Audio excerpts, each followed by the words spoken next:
Coz, great to have some time with you. Really appreciate that. And can you just, for the benefit of those who don't know you, just explain a little bit who you are and maybe where you've lived? I know you've lived in a lot of different places. Yeah, so Coz Crosscombe. I was born in Newcastle in New South Wales, Australia. Grew up mostly in the bush outside of Armidale, northern New South Wales. Parents were school teachers. They divorced, ended up with my mum. I guess in new terminology, we were homeless for about a year as a family, as her and I, and then ended up in housing commission and finished my high school living in government housing. I became a Christian at 22 by somebody just actually telling me I should read the Bible. And so I literally just opened it one day, read the passage, the harvest is plentiful, the workers are few. And I thought God had asked me to come and work for him. So not really having anybody evangelize me, I'd say, in any traditional sense. Left Australia not long after that to do some travel. I'd planned to go into Bible college here because I was told that's what you do if you want to work for God. And spent a little bit of time in the UK, worked in Nottingham for a bit, actually as a bouncer in a nightclub for my life. And then ended up in the US and with a group called Young Life, who were working in their urban side, working in poor communities. And I just was so struck by the disparities between the rich and the poor in the US. And I wanted to know how people were working in the poor communities. And so they sent me to Philadelphia to learn. I mean, I didn't really know what I was doing. I was a new Christian. I've probably only been to church half a dozen times, but they were just looking for people who wanted to come. And so yeah, I worked there, and so I changed my roles in Philly, but stayed in the same community for 28 years. So married to Joyce, who's a school teacher. She's a public school teacher now. Ran children's ministries for a long time, been quite impacting in reaching families through children in pretty tough context. In Philly, we worked in a section called Kensington, which is maybe the opposite of London's Kensington. So it's the poorest section of Philadelphia, and that's the poorest major city in the US. So pretty extreme poverty. Heavily revolves around the illegal drug trade. So massive amounts of people from outside the community come in to buy drugs and use them. So it's a majority Latino community with African-American population kind of moving in. But most of the people on the street at this point in time, drug addicts, are white people from middle-class communities. So it's quite a complex one. So yeah, 28 years, and then got asked to come back to Australia to work with the Sydney Anglican Diocese around work in marginalised communities. So really US urban would be the terminology there, or I guess in some ways the UK estates or the Scottish schemes. Here we're calling them marginalised places. That's great. And can you explain a little bit about what the well that you're involved with now? Yeah, so when we did an evaluation of Sydney Anglicans, and give a little bit of context, 270 odd churches, I think, maybe 400 or so congregations across the city. So pretty dominant group, largest number of churches of any denomination. We were given a list of 30 churches that they believe were located in poor communities. When we evaluated those, we only found that 3 or 4 of them were using what we call an assets-based approach, where they actually see the community in positive ways rather than just as a service project. So most of the others were mostly middle-class churches where people commuted into the poor community. And maybe they had a soup kitchen or food bank or something like that, but no kind of leadership from the community. So we evaluated that, and then we kind of said why and looked at why. And then for me, it wasn't a very difficult thing. I'm sure others had figured out long before me, which was we weren't recruiting people from the poor communities or marginalized communities. The people we were recruiting and training from middle class were training in middle class ministries, and to kind of use an approach where they reach people like themselves. Then we deploy them. So most of them don't want to go into poor communities anyway. And when they do, they're usually not equipped or trained to work in those communities in the right context. So we just didn't have people. And around that time, I got approached by a very large funder who said, "Do you want some money?" I mean, that was literally the conversation. "Do you want some money?" And we talked about leadership development, and they were pretty keen on that. So they funded the startup. They just actually called last night. You can timestamp this, but they called last night and offered us a 4th year of funding to trial this. So we're in our first 6 months of the trial to see if we can produce leaders from poor communities for poor communities, or from any kind of marginalized community for those marginalized communities. So we have 11 people in the training right now. They represent 8 different ethnicities. They're probably a little bit older than most would see in Bible colleges. So they kind of range from early 30s into late 50s. They're all bivocational, so they have something else in them. Their educational levels range from not finishing high school to those who've actually done some graduate work. But whether it's from language issues or time issues or money issues, they couldn't get through a college or a Bible college or just learning styles. So we use a very different training system than the Bible college is using at this point. We take the materials and adapt them so that we use a competency-based assessment system and deliver almost everything in person. So where students can actually go through without having to read and write as their core competency. We want to see where they can actually do ministry in a context. Mm-hmm. So just seizing on that word context, I've really enjoyed reading, going through your book, Place Matters. And I wonder if you could just give us in a nutshell, why does place matter? Yeah, so the guy has put Christians into communities of neighborhoods. Let me use the term neighborhoods. He's put people into neighborhoods or sections of geography because he wants Christians there. And so I think that the people around us are most likely to be reached by those in those communities. And we'd say it's maybe in pushback to an attractional modeling.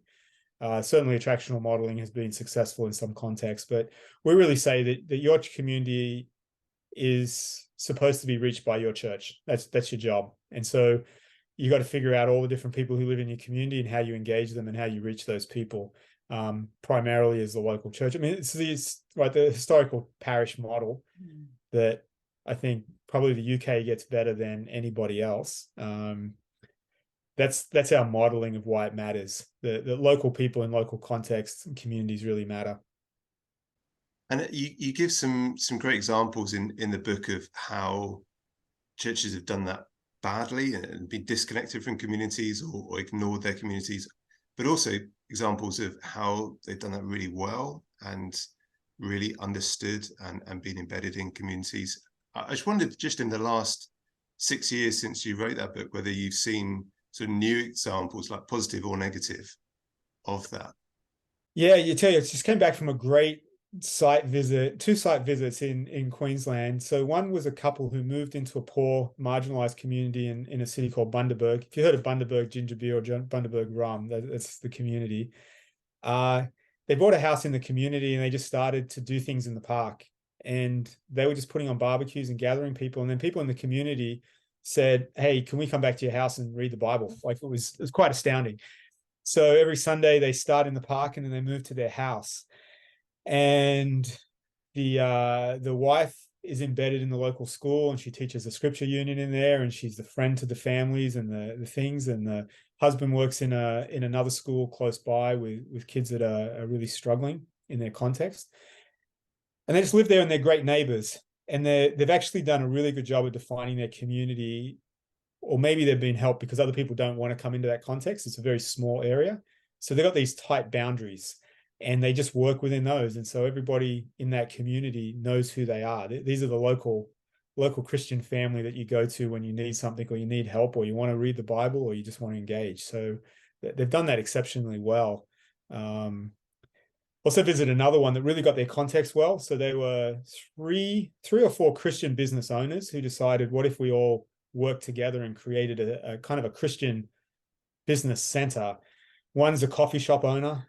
One's a barber. He's got 16 barbers working for him. One was a martial arts guy and another guy is a professional boxer.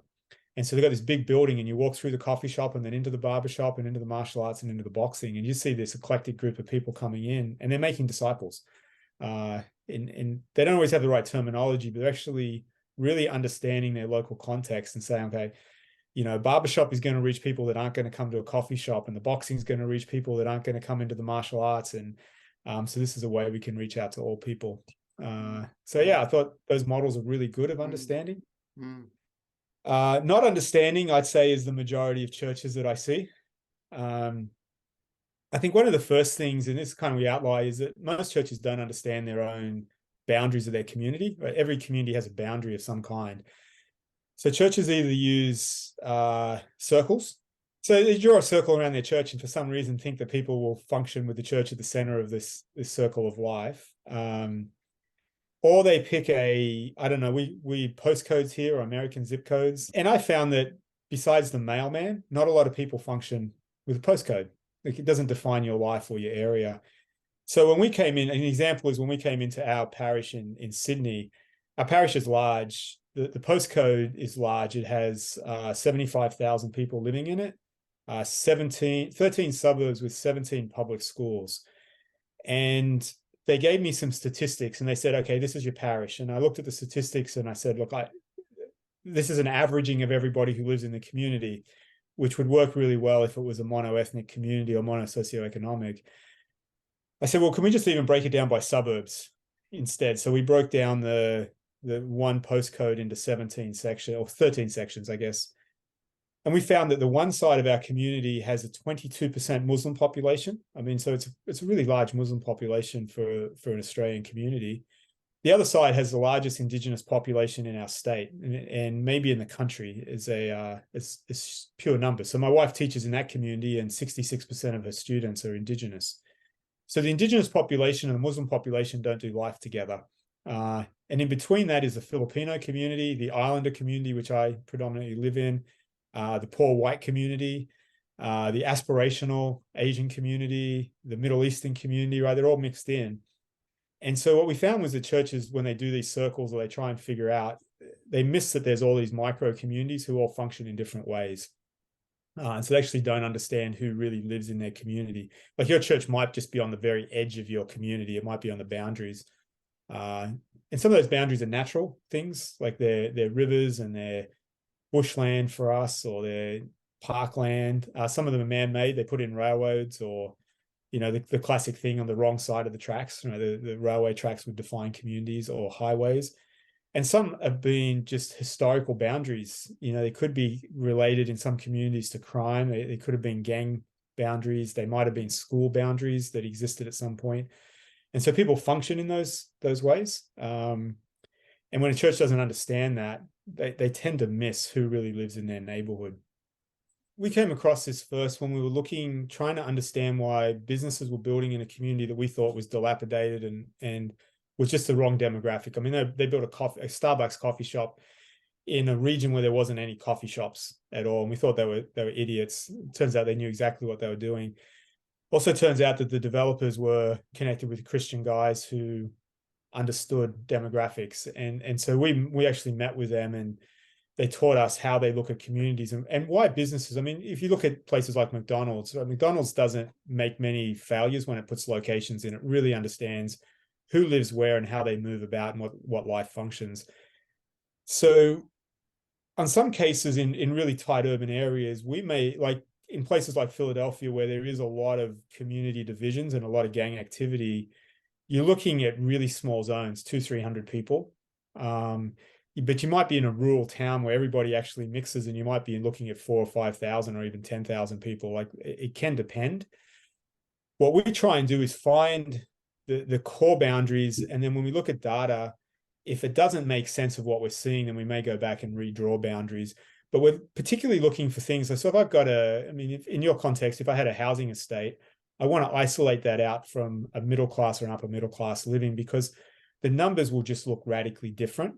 And if you keep them in together, you're going to end up with, you know, everybody makes £75,000, whereas, you know, one side's making 200,000, the other's making 30,000, and strategies for reaching 75,000 people won't find anybody that it works with. So I try and go small. We use software. People may be familiar with geographic information systems. It's a GIS. It's kind of a layered software system. You overlay whatever data you want. And so we tap into companies that we can get that from fairly cheaply, especially for nonprofit use.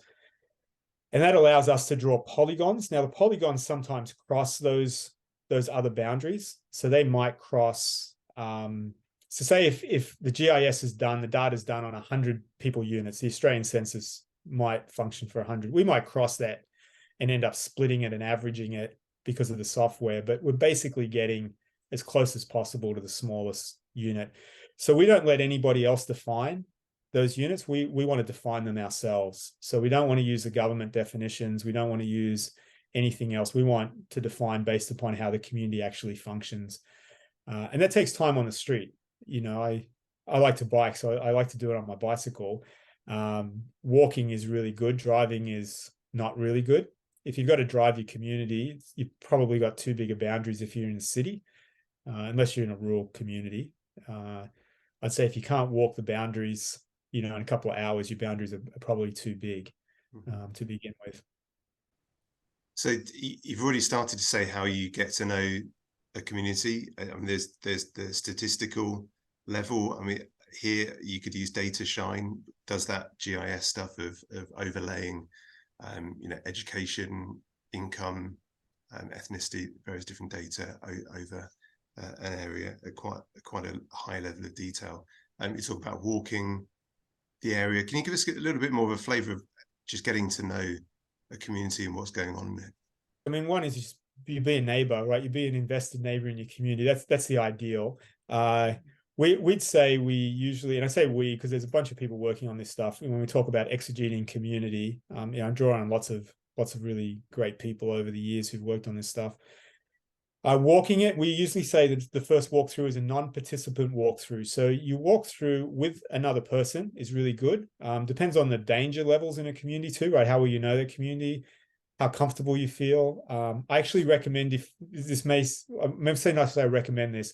I personally, if I was walking through a challenged community that I don't know, I'd be more likely to take my kids with me because particularly if there's a racial difference or an economic difference, if I have my kids, I'm just a dad walking through the community. If I'm a middle-aged or late middle-aged white guy, I usually fit into one of the threat categories.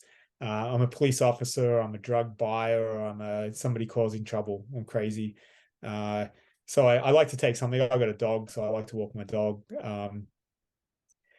You go through and you just walk through and you don't talk to anybody. You try not to talk to anybody because you're trying to get a feel for the community and you start to create hypothesis. Why is it like this? What's going on? And then you change the times that you do that. We've done studies where it's fascinating when we had a Korean church call us and ask us to define their community. We had a black church call us and ask us to define their community. They were exactly the same communities. The Korean community functioned at one time of the day and the black at a different time of the day, right? So, you start to build what you see and you start to put the hypothesis together. You talk to other people on your team who you're walking through the communities with. And then you start to walk through and you talk to people. The reason you don't talk to people the first run is because often we get sucked into the local expert. We meet somebody and they want to tell us everything, but maybe they're actually a terrible expert. Maybe they've got no idea what's going on, but you believe them. And next thing you know, you're acting on bad information. Yeah. So the second one, you start talking to people. You talk to a range of people. Elderly people are great because they've got history and they know their communities well, and they often have time to talk. So you start to build on that and you start to test things. If I'm walking through a community at 3:00 in the afternoon, I can't get a car park. I mean, I can't see a car park vacant. That's going to create a question. If I come back at 8:00 at night and there's heaps of parking, I might say, okay, why do people come into this community in the daytime and leave at night versus the other way around? Or, I see a bunch of 20-year-olds playing basketball in the early afternoon. I might say, maybe there's a job issue here, or there's another unemployment issue, some of those kinds of things. I'm looking at racial and ethnic groups. I used to send my students out and ask them, tell me how many different groups of people they saw. And they usually come back in the US context. They say, we saw black people, brown people, white people, Asian people. And within each of those groups, right, there's dozens and dozens of subgroups. A single mother, pushing a baby along is a really completely different group than an elderly man, even if they're from the same racial and ethnic group. So you're trying to break down all those groups. And you're also trying to identify groups like, I saw a police officer, that they exist in our community, a school teacher, a mailman, a firefighter, a council worker, all these different people who come into your community. They may actually do most of their life in your community. So you start to build that out. You build the boundaries. That's about the point we go back and run formal demographic work and then see what we're actually seeing. Who are we missing? Are there people groups that exist in the community we just don't see at all? We've had fascinating ones where churches have just missed completely entire groups because they don't do life in those spaces. Elderly can be one. And then we go back to the street again and we test whether the data is accurate. Does it look right? Did we miss something? What's going on? And then from there, we build into life. one of my big points at this time, and let me say, I live in Sydney's poorest community, but it's not that bad, like compared to other places. So sometimes these things aren't always possible, aren't always easy. But shop locally. Try to make all your choices to do life locally, not for what you like.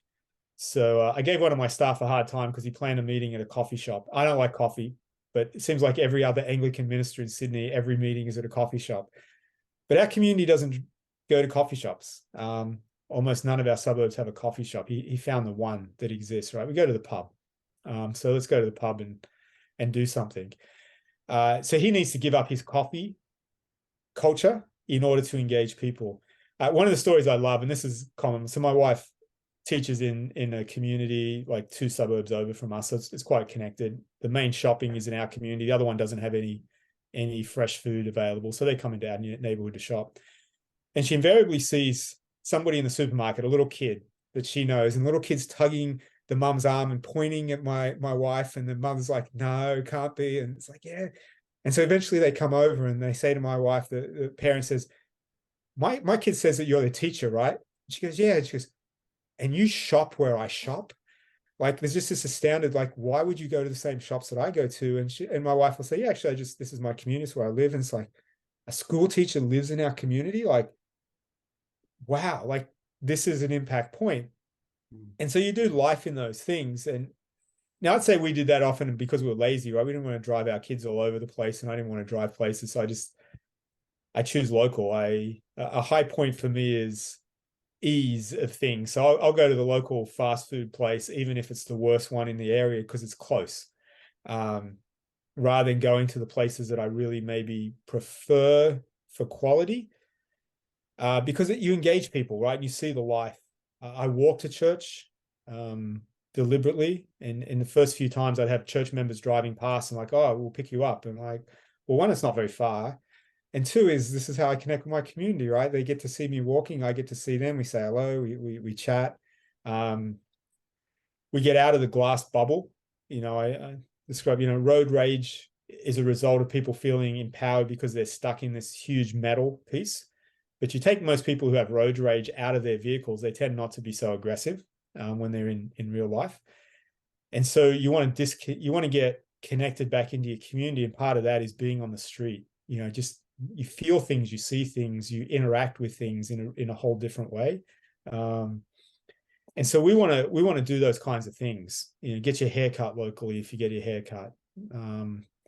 Kids entered into local sports. Schooling is tricky, right? Because everybody wants the best for their kids. But I think sometimes schooling, we also want that to be as local as possible.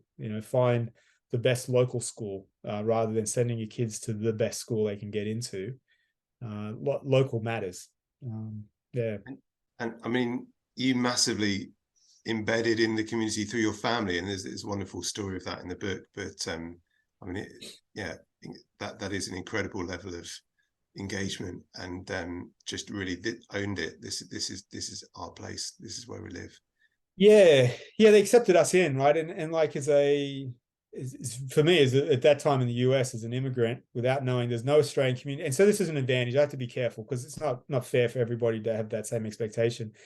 There was no Australian community for me to embed to. There wasn't an Australian store. There wasn't an Australian church. There wasn't an Australian sports team that existed. So I had to find all those things new. But what I did find through that was the majority of people who come into communities function very similar to missionaries do, where they still maintain their primary group is just like them. And it has some faults. And someone once pointed this out on the rise of Islam. Now, there are many reasons, I think, right, why Islam has taken over a lot of real estate where Christianity hasn't. But a descriptor was that the majority of imams who come into a community live like the local people do. They have a job, they function in that community. They're just one of the people. I remember talking to a car dealer, and he said, the local imams are just buying the cheapest car they can find. The missionaries tend to live in compounds. They live in areas where they feel safe and where they're around other people like them. They go to a church that matches their lifestyle. They send their kids to a missionary school, right? This is a very big generalization. But they failed to connect with the local community. And so the local community fails to connect with them. There's always kind of this disconnect. So for us, we couldn't have survived without the local community. And so in being in a community that most people would never want to live in from the outside, and that just has this incredibly negative stigma. You ask my kids, that's their family, that's their aunties and uncles, and literally their physical protectors. You know, we kind of joke around this, but this happened the first night I went to ask my wife out. She lived around the corner from where I was, and I go to knock on her door, and I get stopped by this group of men on her doorstep. You know, what are you doing? And I was a youth worker, so we keep late hours. And I was like, yeah, I come to talk to Miss Joyce. They're like, this is past Miss Joyce's bedtime. She goes to bed, you know, at 9:30. You've turned up at 10 o'clock. You guys, you need to come back tomorrow at a reasonable hour. Now, these were the local drug dealers who had guns. I was like, yes, sir, right? Like, they protect Miss Joyce. Miss Joyce, anywhere she goes, is protected by them. My kids have people on call who function in that community.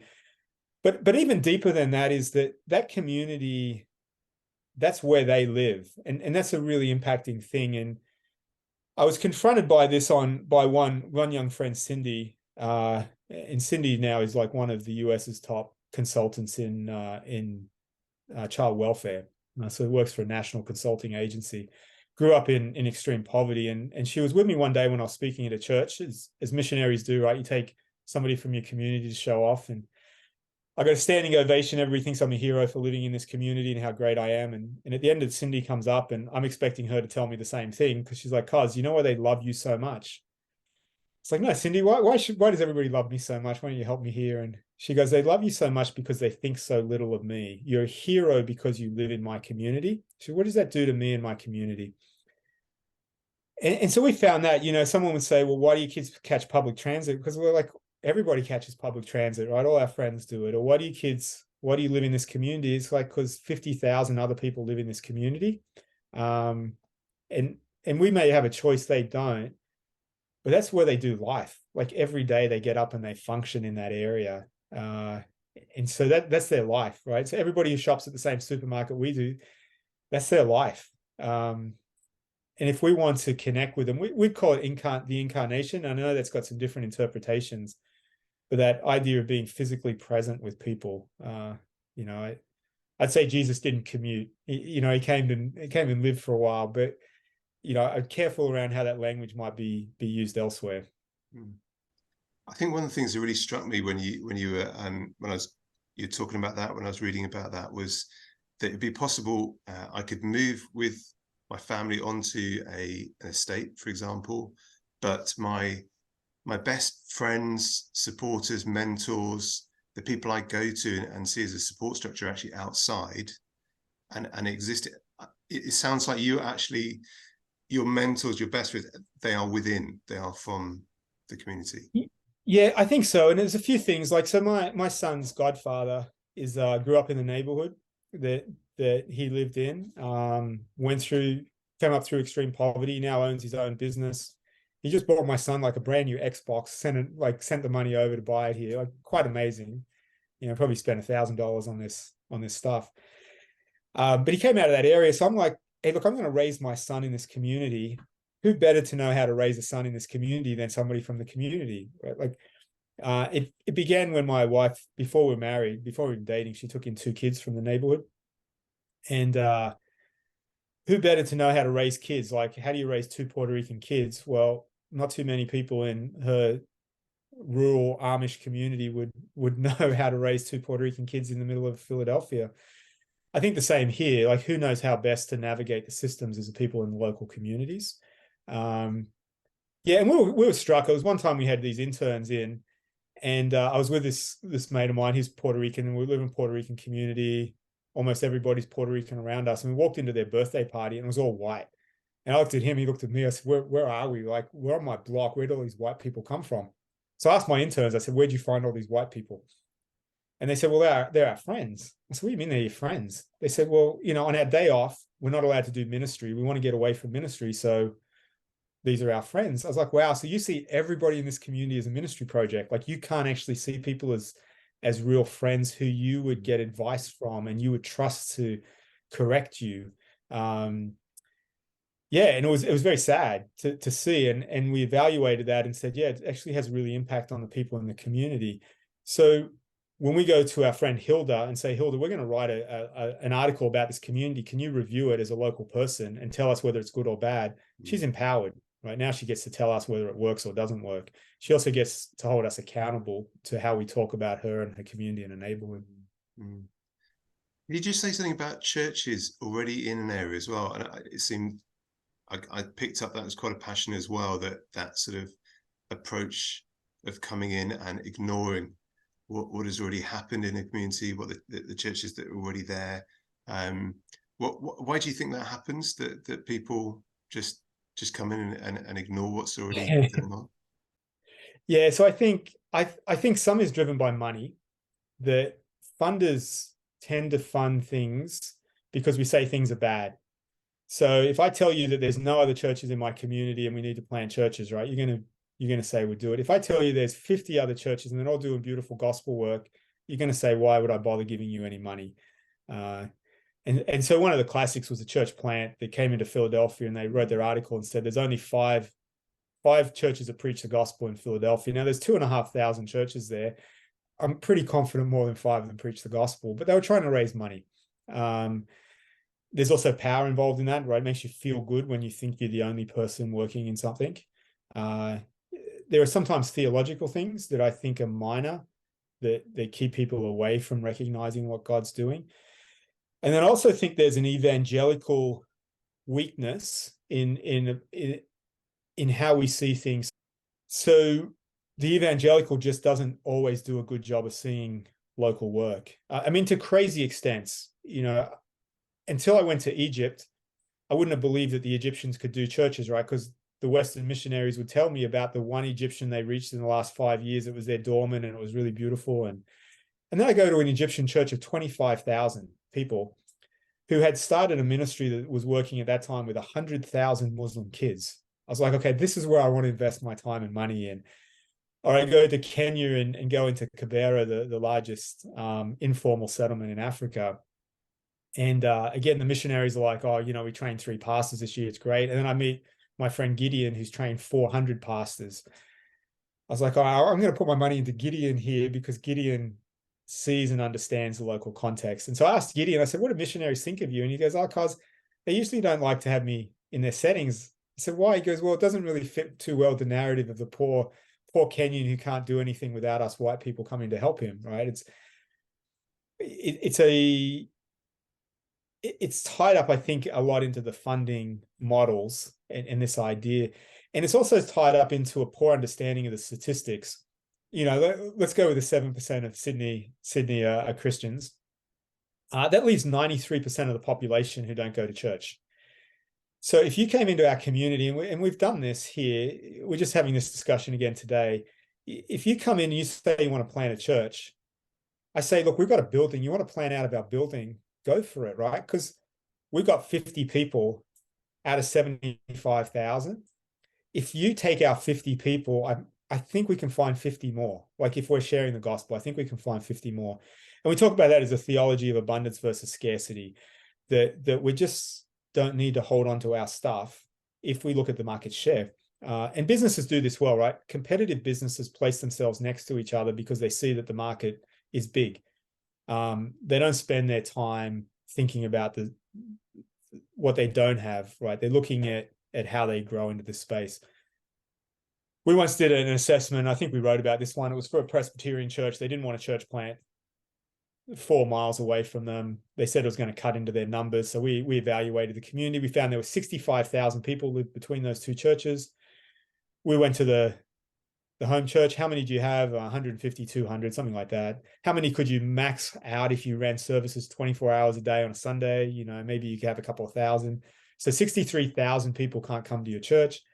10,000 new Chinese immigrants. What's your Chinese ministry? Well, you got somebody who speaks Chinese. Great. He's got to reach 10,000. 100 house fires that year. How many did you respond to? 3. So 97 families weren't served by the local church when they lost everything. 10% of the population on disability. Your building isn't even handicap accessible. So you really have no chance of reaching this community. So what are you going to do? You're going to just try and block everybody out. Someone said the other day, the number of churches who say their mission is to reach their entire community in isolation it's fantasy, right? It's fantasy. The biggest churches in the world still do not reach their communities. They reach a fraction of the numbers in their communities. So, the one down the street from us that has 1,000 members in their church, fantastic. But they draw from an area of 500,000. I mean, it's a drop in the bucket. And so when smaller churches will say they stole our people, it's like, come on, guys, like they can have all your people. Just go find some new ones, right? Go out and share the gospel with people, raise up disciples. You can have them as well. So we really push that in our research. In fact, when we do research for churches, one of the mandates is they've got to go and give that research away to every other church in the community as a sign of wanting to be a partner with other people. Yeah, I was really struck by that point, and particularly that coming back to the statistics that actually we find there's this big group of maybe elderly or disabled or Mandarin speakers who nobody is serving, and so that there's just huge room for something new, even when there's a number of churches doing good things. Yeah, we once evaluated Philly because people always say, why do we need new churches? And I understand that, right? If your church is really struggling, our church is struggling. Like, some people would say if you turned up across the street, they'd be like, great, another competitor. But we just figured, in our city with 2,500 churches, you could plant another 2,500 and we still wouldn't reach more than 30% of the population if we packed every church out. The capacity isn't there. So, and if you did that statistic in all the communities across London and you figured out how many churches are there and how many people they could max out at, you're not even going to come close to the population of London being able to go to church if they decided to. So you either have to say theologically, God doesn't want us to reach everyone. And I get that may be an argument and just says, okay, there's only a few elect and that's why we only need churches for 3 or 5% or 10% of the population. Or you just say we actually can do with a lot more churches. Yeah. And there are ways that you can navigate those partnerships and help people not feel so threatened. Can I just circle back at the end to something that I think you mentioned right near the beginning when you were talking about the well and interacting with leaders locally about that sort of asset versus deficit mindset. I just wonder if you could just say something about that, just that whole view of a community and its capacity to actually support and sustain a church. Yeah, so for me, it begins with theologically. I accept that when God says that the people are created in his image, that he means that, not just Christians. So that means that every person I met, if they're created in the image of the God, that makes them a pretty amazing person. There's no one better than you that I could ever meet. Can I take that approach in when I meet each person? And if I do, then I start to look for what their strengths are rather than what their weaknesses are. So in a poor community, weaknesses are really easily identified, right? They're often related to addictions or broken families, poverty issues, lack of work. Easy to see. What are your strengths? Well, if you're created in the image of the Creator, I believe that God has gifted you and empowered you. If I believe the scriptures when James write that God has actually blessed the poor more than the rich, that's my interpretation. So I hope I get that one right, where he says, why do we keep favoring the rich over the poor? Hasn't God blessed the poor?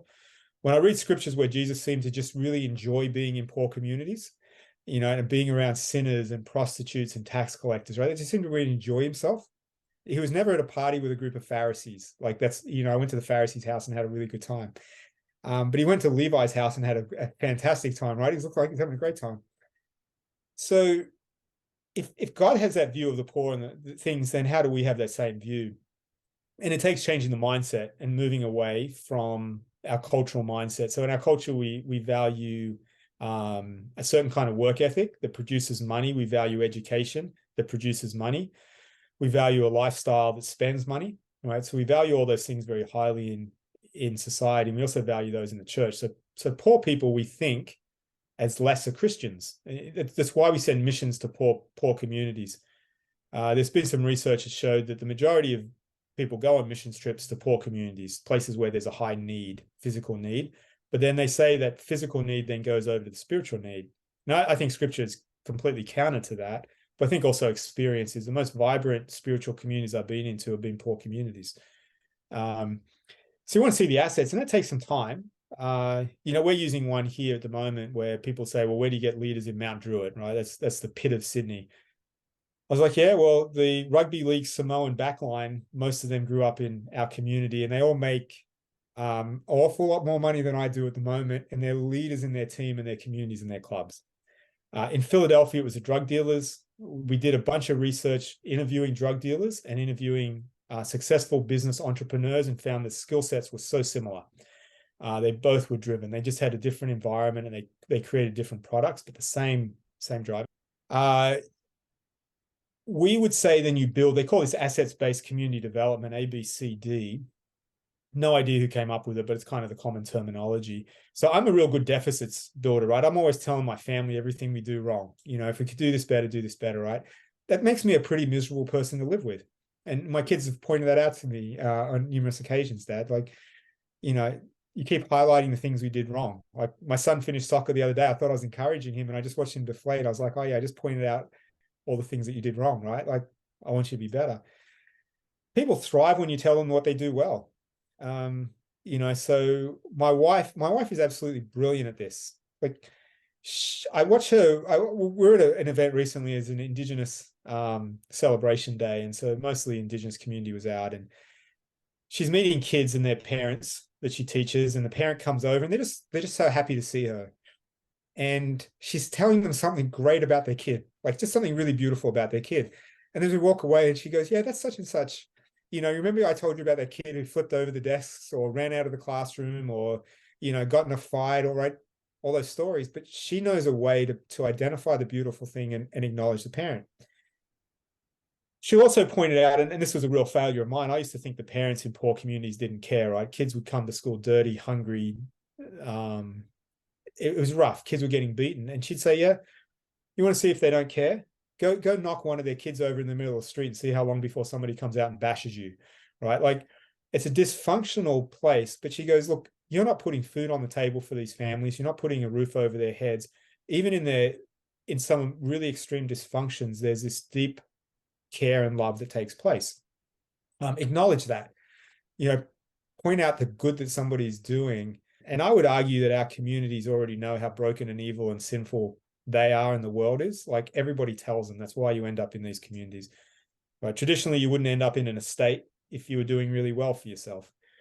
I think they just need to know that there's this Jesus who is so deeply and passionately in love with them that he'd move the universe for them. That's pretty empowering stuff. And then I think identification and working through your sin issues and your brokenness can come after that.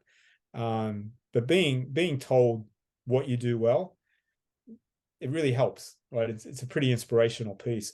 So that's what we talk about, the assets, and we say build programs around that. So instead of saying, you guys don't know how to spend money, we're going to fix this. Well, how about we find something positive in the community and build on that? Find a mother who cooks well and help her develop a cooking ministry, or help her develop a small business around that, help her use those skill sets. Yeah.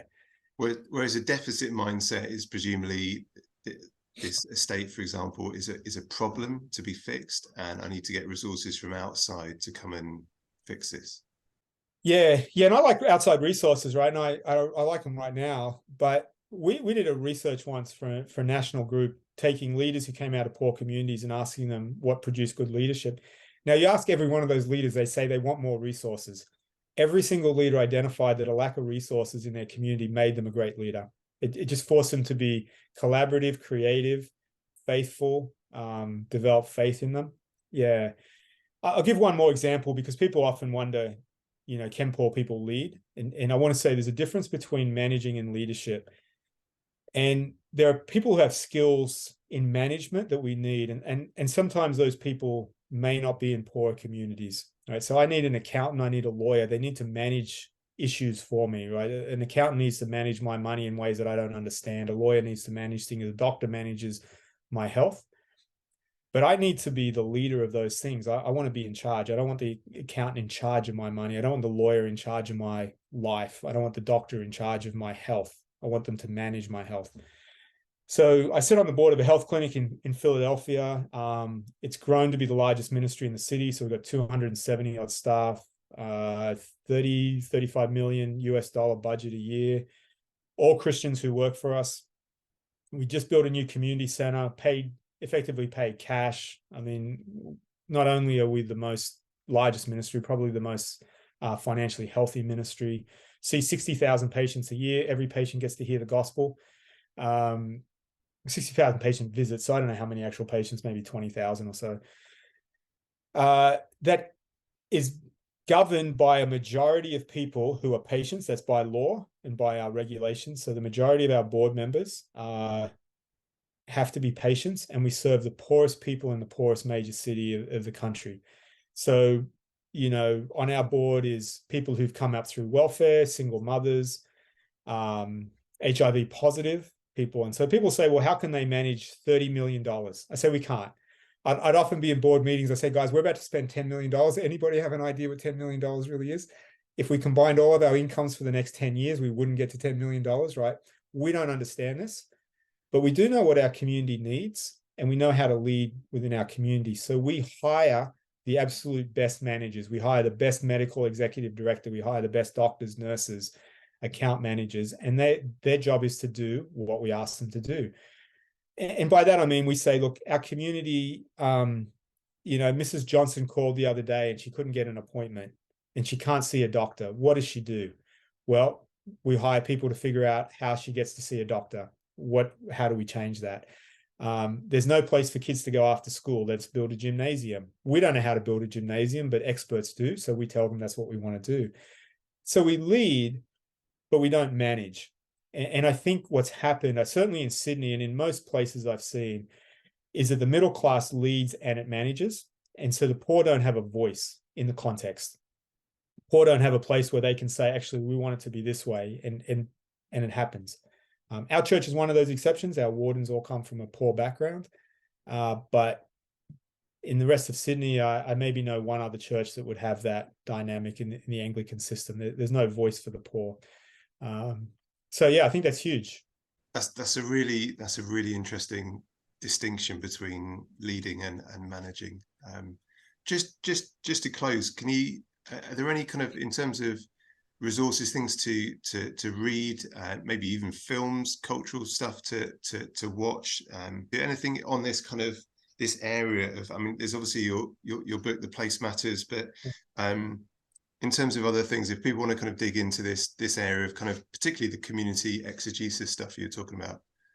Yeah, so I'm an experiential learner. It took me a long time to do that after failing out of everything and finally somebody helping me. So I like to go places because I think that's the best expertise. And part of the book and my doctoral work was in arguing that poor people and people who've been marginalized across the board don't get to go on the speaking circuit.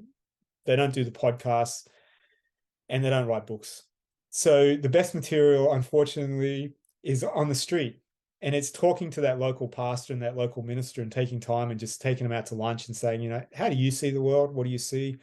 It's taking out the single mother or the homeless guy and just picking their brains for what they see. I think that's hugely valuable. I think it actually is worth as much as any book or any piece.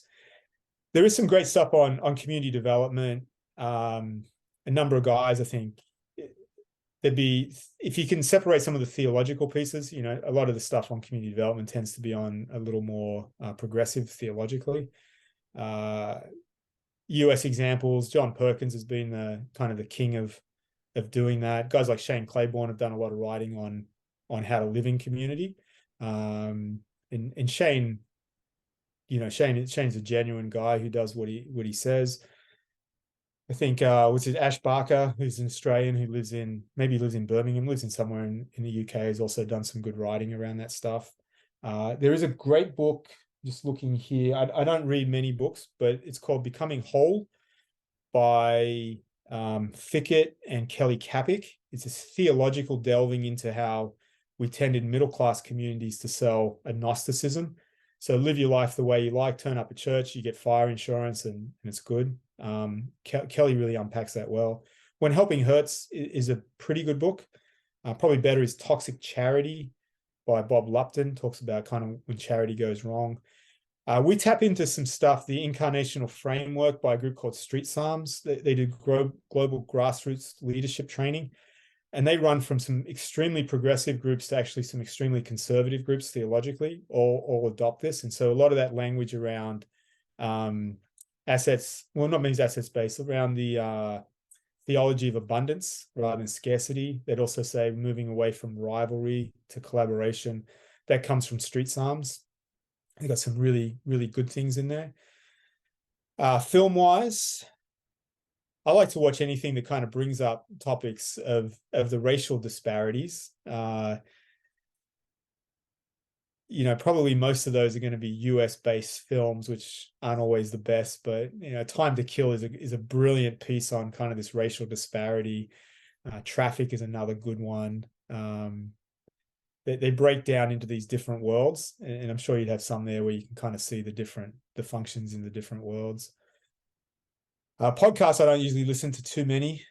And again, you're not going to find a huge number of speakers. This is part of why we got authored, was we were consulting for that company on why Black people weren't writing books. And then they asked us to do some writing for them as well. It's a privilege that we get, and probably a privilege we got because we were white guys to be able to author that. I think Keller does some good stuff. I think Keller, you just got to read in understanding that he didn't work in poor communities. But a lot of his stuff around justice and mercy, I think is good. I disagree, but I think it's good. I think he gets justice and mercy mixed up a little bit, but that's, he and I can't debate that anymore. So, yeah, I think there's good pieces. Yep. Yeah, thanks so much. That's really helpful.